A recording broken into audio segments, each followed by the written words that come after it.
우리나라 역사를 거슬러 올라 관련된 장소를 발굴하다 보면 특별한 이야기를 담은 유물들을 만나볼 수 있다. 질적으로 아주 탁월하고 또 양적으로 아주 풍부할 뿐만 아니라 그 한반도에 아주 집중적으로 분포되어 있습니다. 그 중에서도 왕과 관련된 능에서 유독 많이 출토되는 것은 금제 유물들. 선조들에게 금이 어떤 의미였기에 금으로 된 유물들이 유독 많이 출토되는 것일까? 금술 고금을 막론하고 금이라는 것은 기본적으로 이제 변하지 않는 아주 귀한 금속. 그렇다면 수많은 유물들에 사용됐던 금들은 어디에서 온 것일까?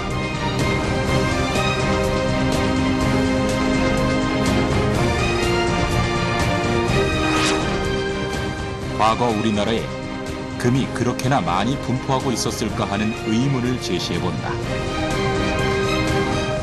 광물들 중에서 양으로 비교한다면은 100만 분의 3 정도밖에. 금이란 것은 영원 불멸으로 없어지지 않습니다. 파면 팔수록 더욱 궁금해지는 금과 관련된 풀리지 않는 비밀들. 오랜 시간이 지난 후에도 똑같은 모습으로 나타나 후대인의 눈을 사로잡고 호기심을 자극하는 금 이야기. 그 이야기를 만나보자.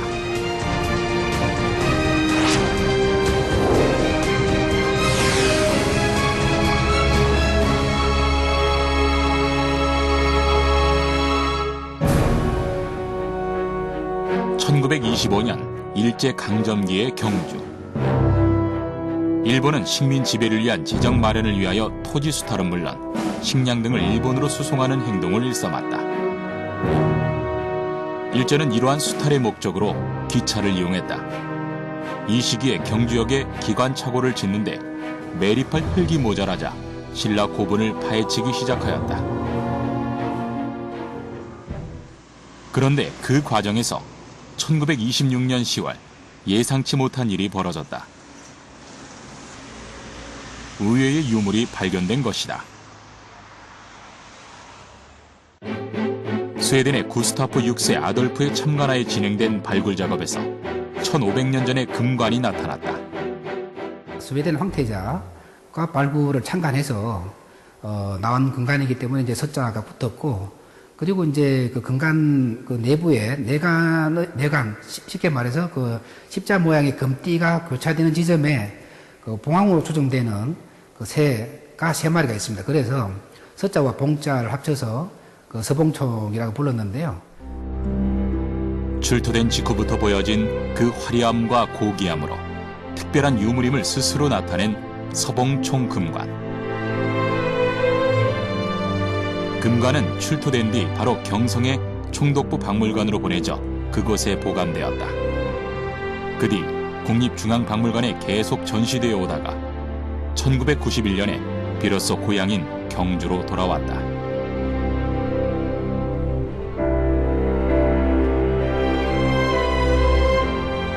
호기심을 자극하는 봉황새 문양으로 추측되는 부분, 화려한 금제 장식의 향연.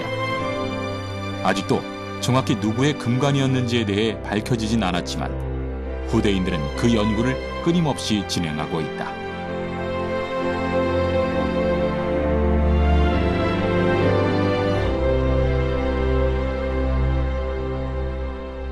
이렇듯 특별한 역사적 사건 하에서 발굴된 금관도 있었지만 우리나라에서 금관이 출토된 것이 이 서봉총만은 아니다.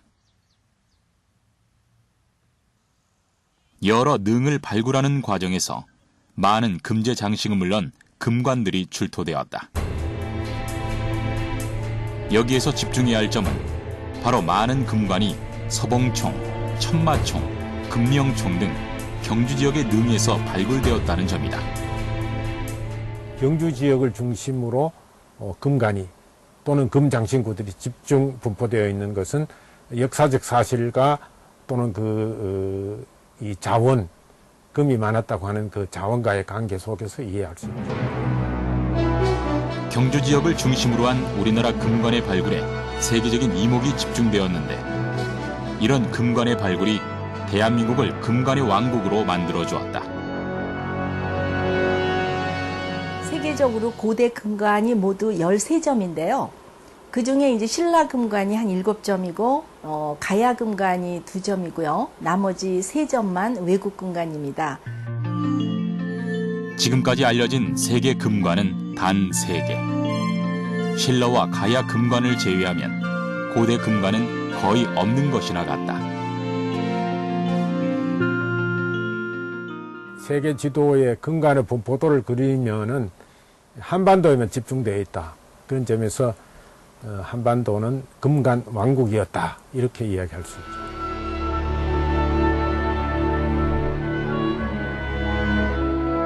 경주라는 역사적 장소에서 발굴된 금관의 연구가 진행될수록 황금의 시대, 그 안에 금관의 나라가 우리나라였음을 더욱 확고하게 단정지을 수 있게 된다.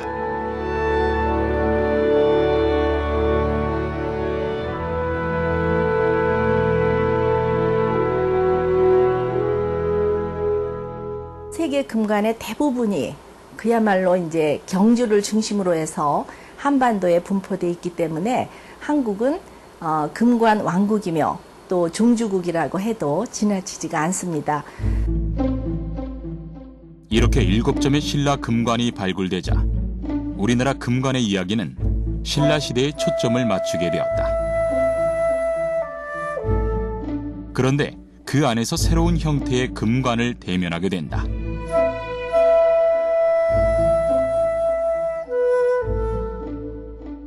지금까지 연구에서는 고구려가 금관이 없다고 하는 그 사실을 아직까지 고구려 무덤에서 관태둘레가 출토되지 않았다는 그 요인이었습니다. 근데 실제로 현재까지의 고고학의 연구 성과를 검토하면 대부분의 고구려 무덤들이 뭐 아주 크게 훼손되거나 도굴됐지만 관태둘레와 또 관 장식과 관련된 유물들이 일부 남아 있습니다. 불꽃 문양 또는 꽃 문양이 새겨진 관태둘레. 활활 타오르는 듯한 불꽃 문양이 세움 장식으로 세워진 전강서군 금관. 이러한 모습을 통해 박선희 교수는 이 금관을 고구려 금관으로 보았다. 추모왕의 어머니는 하백의 딸 유화였고 아버지는 해모스였죠. 그 해모스는 다시 말하면 해머스마, 즉 일자라는 뜻이기 때문에 이 고조선의 단군을 해모스라고도 불렀습니다. 이러한 것으로부터 추모왕은 단군의 혈통을 이은 후손이라고 하는 걸 알 수 있고요. 또 단군은 해의 아들이라고 그렇게 불렸다고 해석할 수 있습니다. 고구려 건국 신화에서 보이는 태양신, 추모왕 혹은 단군을 태양신으로 상징한다. 그리고 전강서군 금관의 불꽃 문양의 세움 장식이 바로 이 추모왕 혹은 단군을 의미한다고 본다.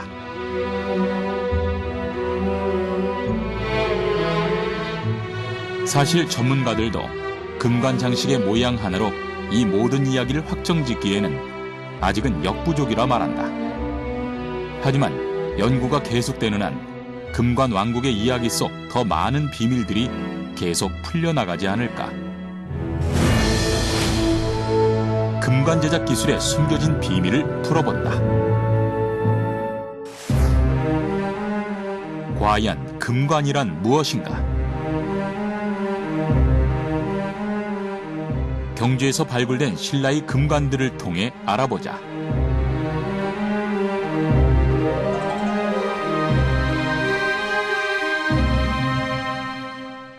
금관이 등장하는 시기가 한 4세기 말쯤에 등장하고 5세기에 가서 아주 많이 나오게 되는데 4세기라고 하는 것은 김알지계의 최초 왕인 내무랑대입니다. 그리고 이제 그 이후에 김씨 왕권을 혁신하고 그 왕호를 마리간으로 칭하는 그 눌지 마리간이 이제 5세기에 접어들거든요. 그때부터 아주 화려한 왕관들이 많이 제작되었다. 이렇듯 4세기 혹은 그 전부터 우리나라에서 금관이 제작되었다고 한다면 선조들은 그 당시 혹은 그 전부터 금을 사용했을 터. 과연 금은 언제부터 이용했을까? 인류의 역사와 함께 한 그러한 금속으로서 아마 그 눈에 띄지 않는 그런 어떤 철이라든가 뭐 구리와 같은 이런 다른 금속보다도 가장 먼저 눈에 띄어서 인류가 가장 먼저 발견한 금속이 아니었나 그렇게 생각됩니다. 언제부터라고는 정확히 이야기할 수 없지만 남아있는 유물들만 보아도 금은 우리나라뿐만이 아니라 전 인류의 역사 속에서 중요한 의미로 자리 잡아온 금속이다. 동서 고금을 막론하고 뭐 금이라는 것은 뭐 기본적으로 이제 변하지 않는 아주 귀한 금속, 그 고귀한 금속이라는 그런 이제 어떤 그 차원이 있고요. 변하지 않는 금속일 뿐만 아니라 햇빛의 색깔과 같아요. 그래서 해는 옛날부터 신성시 여겼기 때문에 그 햇빛과 같은 색깔이 곧 신성한 금속일 뿐만 아니라 또 그 멀리서도 그 번쩍거리기 때문에 잘 보이고 세공할수록 점점 아름답습니다. 이런 의미에서 금과 금 장식 등이 제작되었던 것이라면 금관의 의미는 재료 하나만으로도 그 가치가 완벽하게 설명된다 하겠다. 영원히 소멸되지 않고 그 광택을 유지할 수 있는 그러한 내식성, 그 불변의 진리, 그게 사람들이 봤을 때 영원한 삶을 살 수 있는 어떤 그러한 부분까지도 생각이 되었던 것 같아요. 그러다 보니까 권위와 함께 영원한 삶, 이런 걸 생각하다 보니까 사람과 신을 연결해주는 군주라든가 제왕이라든가 이러한 분들의 상징으로서 왕관을 주로 황금으로 사용하지 않았는가. 그렇다면 금관 등을 만들기 위해 사용됐던 금들은 어디에서 확보한 것일까? 1921년 금관총 금관이 발굴된 이래 경주 지역에는 수많은 금제 유물이 출토되었지만 정작 황금의 산지에 대해서는 전혀 알려진 바 없을 만큼 연구에 있어 좀처럼 풀리지 않았던 큰 수수께끼였다. 과연 우리나라에 금이 분포하고 있는 것일까?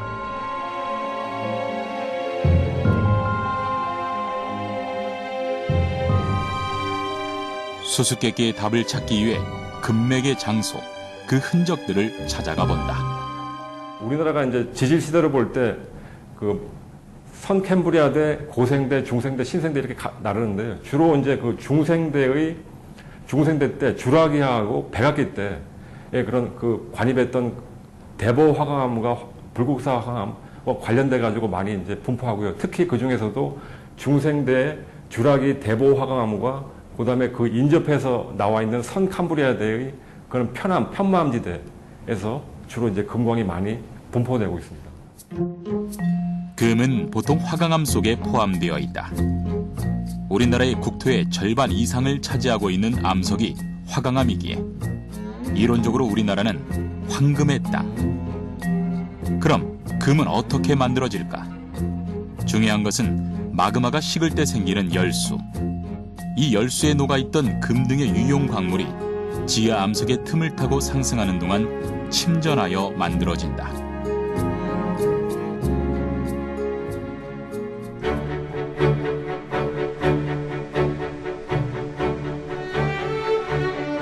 이렇듯 우리나라의 화강암 지역에 있어야 할 금관.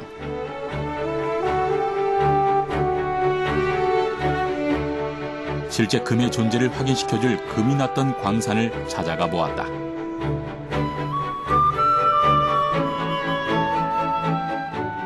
광명과학광산 동굴은 1912년부터 돼서 102년 된 광산이기 때문에 일제강점기서부터 시작된 아주 오래된 광산으로서 수도권에서는 가장 큰 금속 광산으로서 그렇게 많은 사람들이 얘기를 하고 있습니다. 또한 그 1960년도 초에 우리나라 사회부도 책에도 이 광산이 기록되어 있을 정도로 상당히 대규모 광산으로 이렇게 사람들이 말하고 있습니다. 사실 금은 땅을 파보아야 존재 유무가 확인된다. 때문에 땅속 깊은 금광을 발굴하기 전 주변에서 금이 존재하는 것을 확인하는 것이 중요하다.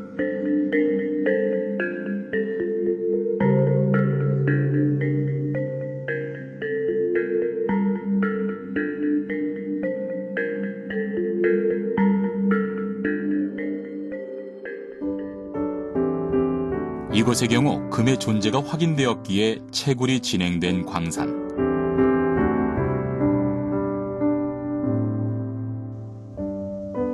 7.8km의 갱도 안에서 수많은 금들이 그 모습을 드러냈다.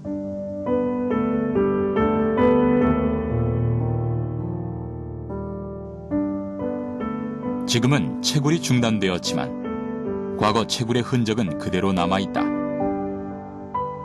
1912년부터 채굴을 했기 때문에 실질적으로 일제강점기인 1945년도에는 금을 제일 많이 캤다고 많은 분들이 얘기를 하고 있는데 거기에 대한 자료는 지금 저희가 확보하고 있지를 못합니다.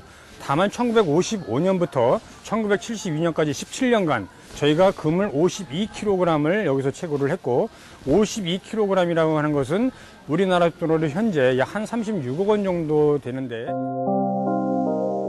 전문가의 의견에 따르면 이러한 금 광산이 과거 우리나라에 적어도 4천여 개가 있었다고 한다.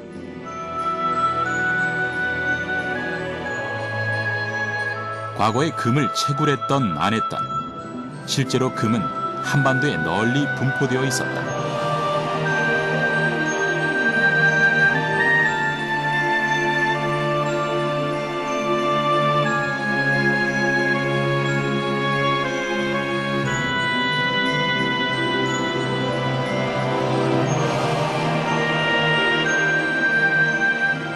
현재에는 광맥을 따라 다이너마이트를 폭파시켜 직접 채굴을 한다지만 옛날에는 단순한 작업 도구만으로 그 맥을 따라 채굴하기가 어려웠을 터.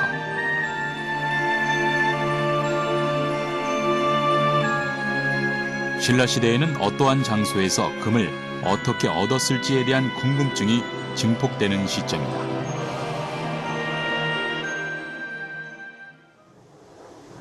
그 궁금증을 풀 수 있는 곳이 있다 하여 찾아왔다. 물론 우리나라에 금광의 흔적도 많지만 자연에서 조금 더 쉽게 금을 얻을 수 있는 또 다른 방법이 존재했음을 보여주는 곳이다.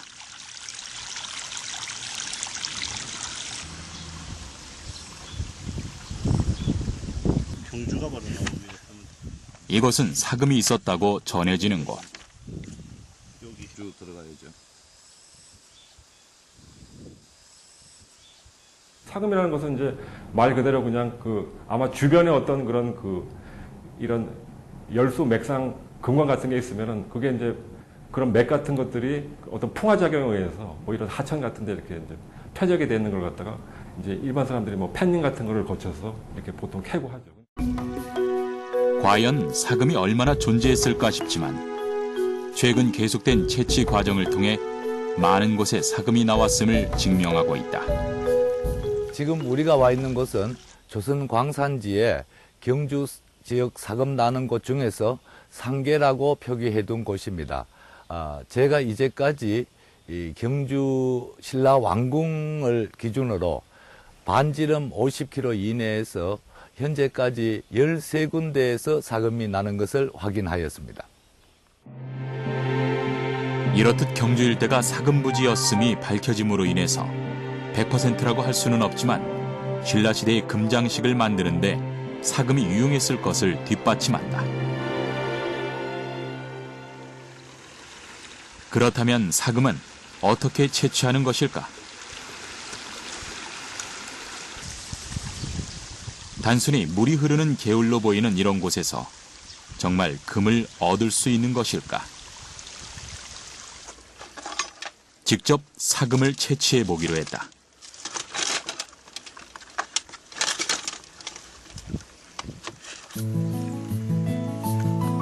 사금을 얻을 수 있는 가장 최적의 장소는 개천 주변.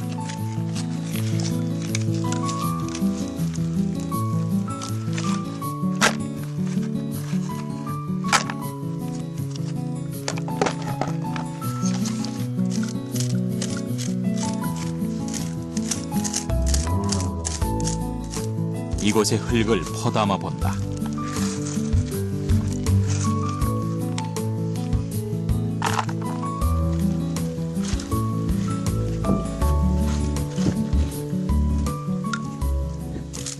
신라 사람들은 역시 물 바로 옆에 바위 틈 속에, 마른 바위죠. 마른 바위 틈 속에 있는 흙이나 잔돌 그런 것을 골라서 금을 찾는 것이 가장 효과적입니다. 육안으로는 금의 유무 확인이 힘든 상태.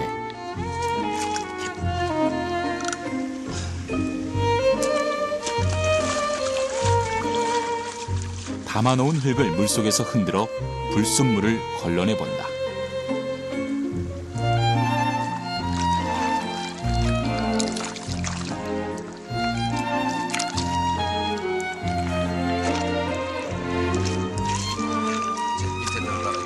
사실 이 과정은 매우 과학적인 접근을 하고 있다. 중간에 한 번씩 이렇게 돌려주는 것은 금이 돌이나 쇠보다도 훨씬 무겁기 때문에 이 접시 맨 밑바닥에 깔아 앉으라고 하는 뜻입니다. 사금에서 모래의 비중은 약 2.5, 금의 비중은 19.3. 이 비중 차이를 이용하여 금을 채취한다. 모래에 비해 아주 비중이 무거운 금은 모래 밑에 항상 가라앉게 되어 있다.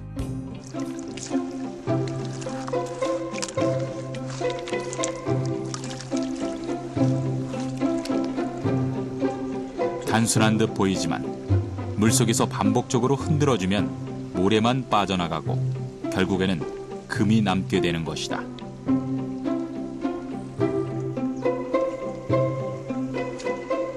이 과정은 신라시대 당시에도 쓰여지던 방법.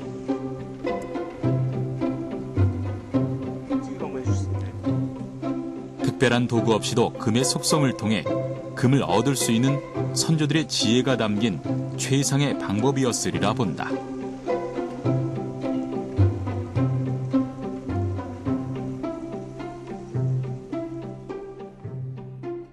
그렇게 채취된 금은 왕을 비롯한 왕족들의 장신구, 금관, 금 허리띠, 금 귀걸이, 금 목걸이 등으로 사용되었고, 지금의 무역하고 완전히 그 성격이 같을 수는 없겠지만 조공을 통하여 중국에도 적지 않게 유출되었을 것으로 짐작됩니다. 신라의 고분에서 출토된 황금 허리띠.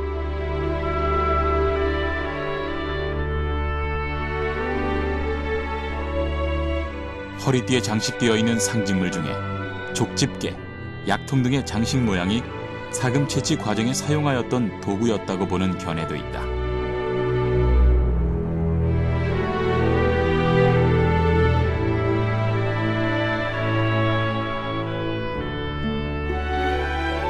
어렵게 찾아낸 금은 정련 과정을 통해 금 본연의 모습을 찾는다.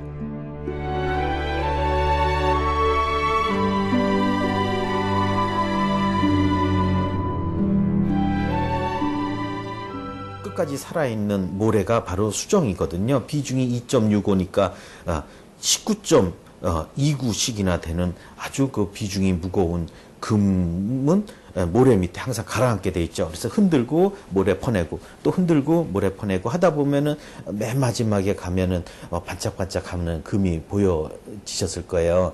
그거를 일일이 다 아주 순도가 높을 때 모래를 퍼내고 한 다음에 요걸 갖다가 풍구지를 이용해서 1063도가 금에 녹는 점이니까 바로 그렇게 금을 녹여서 쪼르륵 따라내는 그런 형태를 취하지 않으셨나 싶고요. 금의 녹는 점을 이용한 정련법은 당시에는 최선이었지만 순도 높은 금을 얻기에는 조금은 부족한 방법이었다. 신라 쪽에 나온 금들은 한 92%라고 하더라고요. 그러니까 그 정제 기술이 옛날에는 조금 완벽한 99%를 내기가 좀 떨어졌겠죠. 사실 금은 땅속에서 캐내는 여러 광물 속에 함께 있는 것이라 그만큼 불순물이 많다.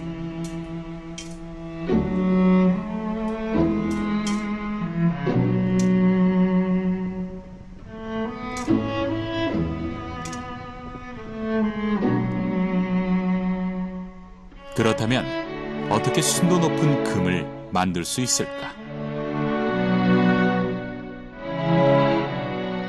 금을 따로 이렇게 분리하기도 하고 성광하기도 하고 또 뭐 초산이라든가 뭐 이런 질산 이런 부분들은 또 은을 녹이지만 또 금을 못 녹입니다. 또 이러한 부분들을 고려해서 금의 순도를 높이지 않았습니다.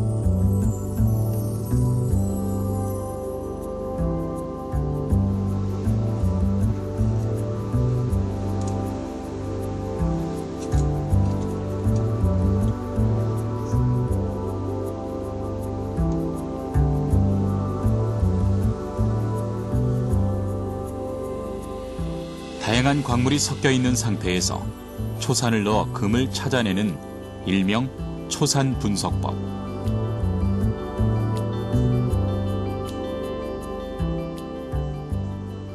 거기다가 넣으면은 금만 남아 있고 거기에 섞여 있던 뭐 철이라든가 은이라든가 동이라든가 이런 건 전부 소위 타서 물이 되는 겁니다.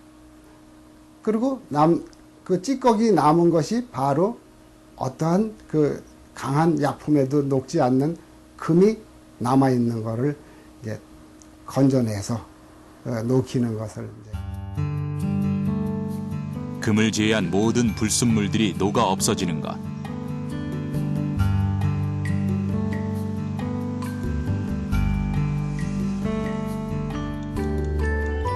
그 과정 속에서도 금은 남는다는 점이 놀라울 따름이다.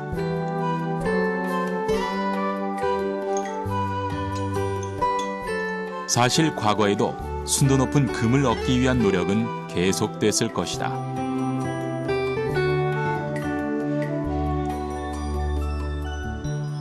그러나 선조들이 현대의 화학약품을 대신한 어떠한 물질을 사용해 순도 높은 금을 얻어냈는지는 정확하지 않다.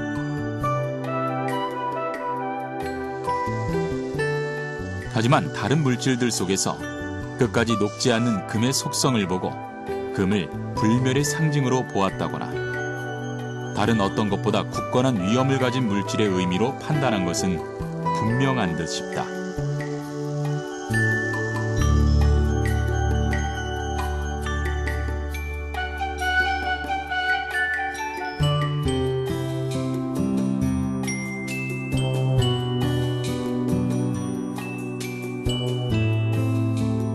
금은 원소 기호가 AU로 이렇게 돼 있잖아요. 그다음에 원자번호는 79번이고 일반적으로 뭐 알려지기로는 황금 광택의 금속 광택 아주 대단한 광택을 띠고 있고 뭐 비중은 뭐 19.29 정도 되고요. 녹는 점은 1063도 그리고 원자 구조는 등축전기에 해당되는 원자 구조를 갖고 있는 물질입니다.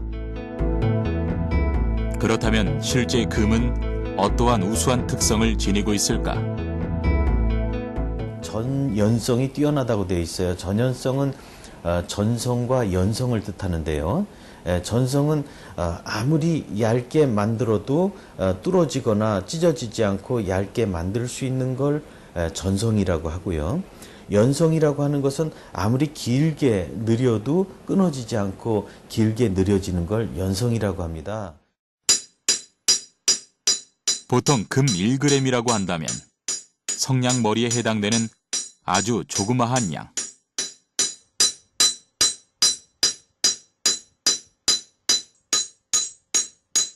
그런데 이 1g에 해당되는 금을 3kg까지 늘릴 수가 있다.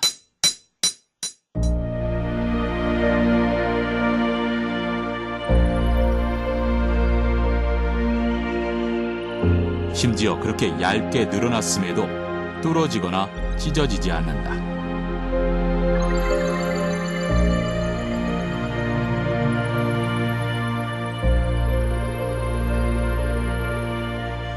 이러한 특성들이 금관을 만드는데 매우 적합했기에 선조들은 그와 밀접한 제작 방법을 이용해 금관을 만들었다.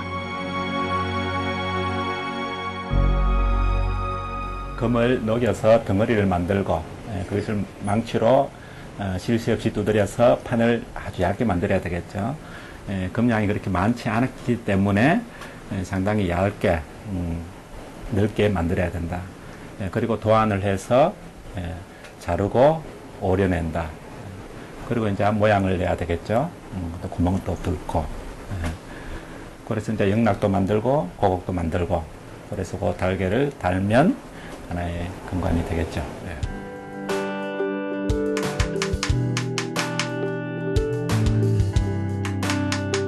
금관 하나를 만드는데도 많은 제작 기법이 동원된다.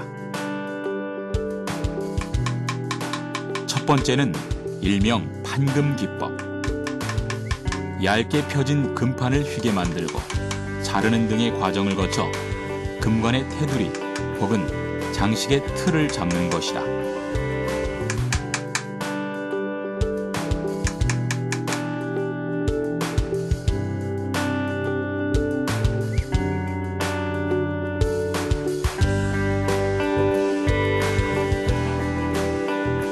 다음으로는 조금 기법이다.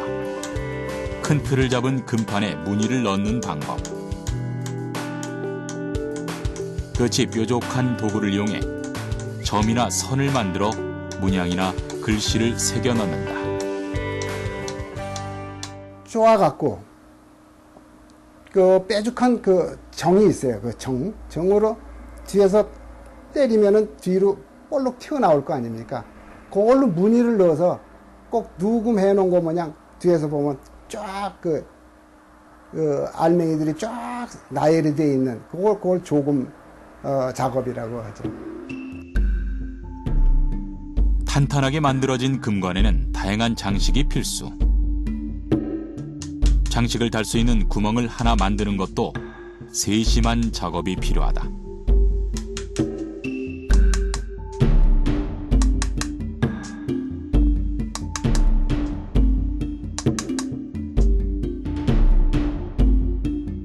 이제 달개 장식을 뚫어놓은 구멍에 금실을 이용하여 하나하나 달아 넣는다.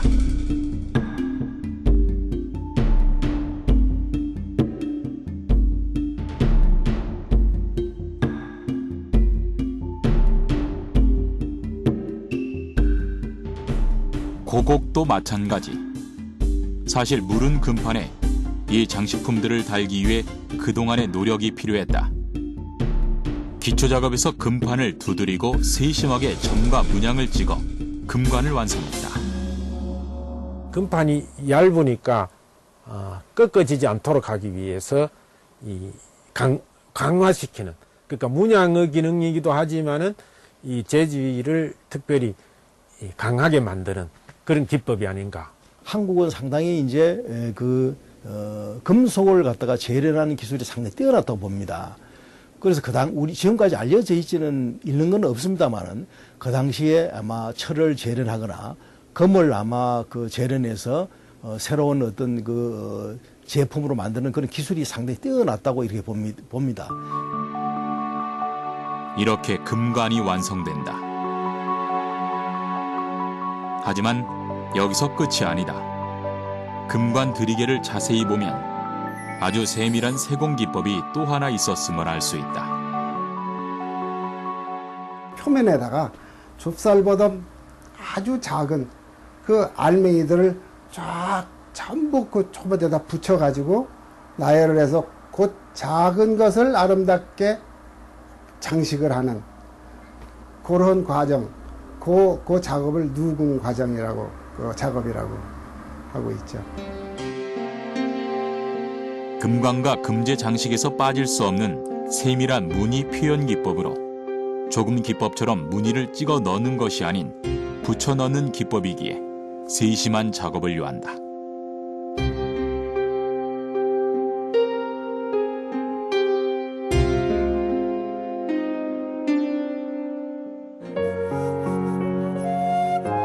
이러한 금관과 금제 장식을 보면 선조들은 금 산출지 탐색, 채취, 금 재련, 금 세공술 등 금에 관한 한 모든 면에서 높은 수준의 기술을 보유하였던 것이 확실해 보인다.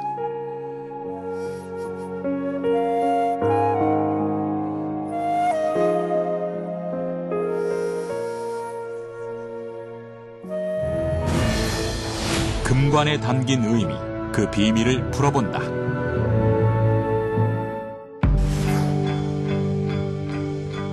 발굴된 금관 중 7개라는 경이로운 수치를 자랑하는 신라의 금관. 신라는 왜 금관을 중시했을까? 금관은 정확히 어떤 모습일까?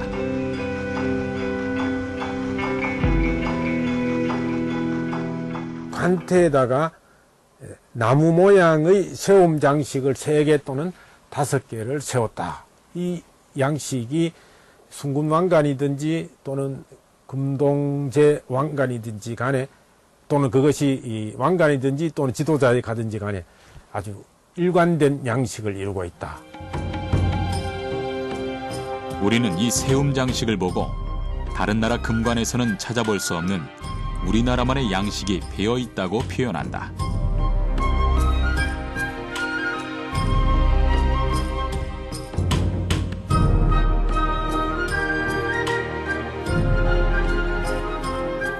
(1930년대) 이 세움 장식을 나무로 보지 않고 사슴뿔이라고 해석을 한 거죠. 시베리아 무당의 모자인 무관의 사슴뿔 한 쌍을 들어 우리의 금관이 다른 나라에서 들어왔다는 설도 있지만 우리는 이 세움 장식을 나무로 보기 때문에 금관의 자생설을 주장한다. 이를 뒷받침해줄 신화가 존재하기 때문이다. 김알지가 근계에서도 나올 뿐만 아니라 시림, 나중에 이제 그게 계림이 되잖아요. 계림숲에서 나오잖아요. 그 우리가 성탄절날 교회나 성당에 가보면은 예수가 어떻게 출현했는가 하는 것을 인형을 만들어 가지고 무대화해 놓잖아요. 그런 것처럼 신라 김씨의 후손들이 자기들의 왕권을 강화하기 위해서는 그 김알지 신화를 이 왕관화함으로 해서 다른 사람들이 그 신성한 권위를 인정하도록 한 거죠. 신라의 왕권에서 김씨의 등장과 계승은 김알지로부터 시작되는데 시조인 김알지가 계림 숲속 금괴 속에서 태어났다는 신화가 있다. 이 세움 장식이 바로 계림의 신수를 뜻하는 것이며 여기에 달린 영락은 나무의 나뭇잎을 표현한 것이다. 신화를 금관화하였다는 것에서 김씨 왕권을 확립하고 강화하는 데 상징물로 사용하였음을 알 수 있다. 금관은 곧 그 왕권을 상징하는 까닭에 금관의 제작은 왕의 어떤 그 신성한 권위, 또 초월적인 통치력, 그것을 보장하는 데 이바지한다고 하겠습니다. 금관을 만들 수 있을 정도로 많은 그 금 세공에 대한 기술, 또 금을 재련하는 기술이 발전했다고 봅니다. 그런데 문제는 뭔가 하면은 그런 것을 만들기 위해서는 많은 인력이 필요했던 겁니다.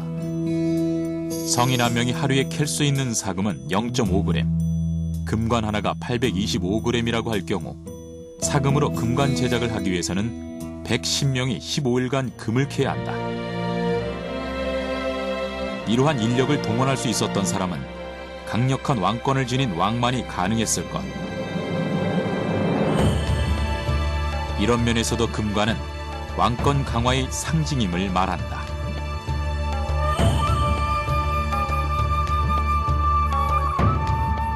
금이 중요한 줄 몰랐다가 처음으로 금을 채취하였을 때는 수백 수만 년 동안 쌓인 금이 한꺼번에 나왔을 것이므로 당연히 그 생산량이 막대하였을 것이다.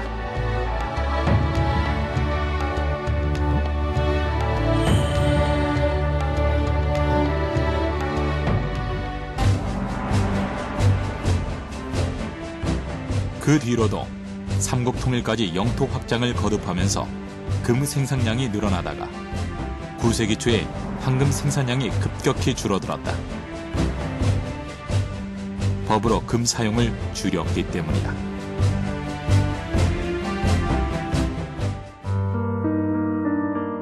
이와 함께 신라 금관은 신라 시대 이후 그 모습을 감췄다.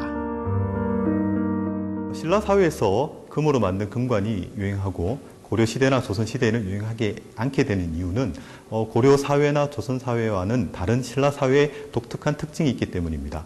고려와 조선 시대는 법이라는 어떤 법치주의 국가에 의해서 다스려진 나라였지만은 신라는 그런 나라이보다는 왕을 신격화시키고 신성화시킴으로써 왕의 권력으로 이끌어가는 그런 나라였기 때문에 왕관이 필요했고 그런 의도에서 금관이 필요하게 되는 겁니다. 이렇게 한 시대를 풍미한 금관의 역사는 막을 내렸다. 그러나 금관의 왕국, 금을 사용한 선조들의 이야기는 금관을 통해 남아있다. 사실 선조들이 처음 금을 얼마나 중요한 의미로 채굴하고 사용했는지 정확히 알기는 어렵다. 변하지 않기 때문에 우리 모든 육체나 모든 것은 변하지만은 사실 변하지 않는 것이 굉장히 중요한 거거든요. 그래서 그런 의미에서 선조들이 금을 많이 사용했고. 하지만 그 금을 이용해 금관을 만들고 금관의 왕권 강화라는 의미를 부여함으로써 금과 금관은 우리 역사의 중요한 의미로 남게 되었다. 사람이 금을 좋아하고 생각하고 금을 소유하고 하는 이런 욕심은 문화가 아닙니다. 배운 게 아닙니다. 우리 본능에서 우리 태어나면서부터 갖고 있는 그런 본능이지 않았는가 그런 생각이 듭니다. 금관의 나라 황금의 시대는 막을 내렸다.